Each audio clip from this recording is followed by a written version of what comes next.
Magandang umaga. Dito ako ngayon sa Barangay Santulan. Ang pizza ngayon ay July 22. Kasi lupuyang galing to sa pagbaha na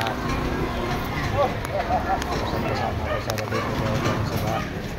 Galing na doon sa may baba. Nagadibdib yung tubig doon. Kaya mga tao dito nagsilabasan na dahil yung iba naghahakot galing sa evacuation. May mga bangka pa para sa rescue. Dyan. Mga tao nagsilihan ng mga pagkain nila dahil kahapon wala silang nabili pagkain. Kaya ang daming tao sa labas ngayon. Tuloy lang na lang din ang mga negosyo dito sa Barangay Santulan. Dito ito sa may Doroteo.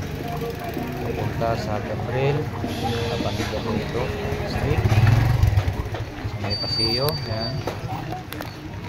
Mga dito po na madulas na kasala dito dahil may ulan, may buhos bigla. Tingnan nyo lang, naglalakad. Ngayon lang sila nakalabas sa bahay nila.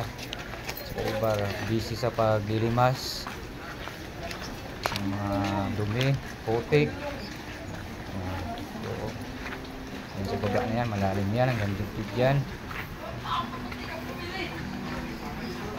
Busy yung mga tao dito. Kabalang-abala sa kanilang paghahapon. Makabalik na sa bahay nila. Dito, pinahula ko. Sila yung mga negosyo sa mga dito yan. Malalim din yan. Masigig.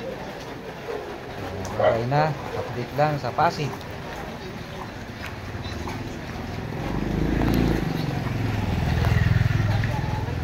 Thank you.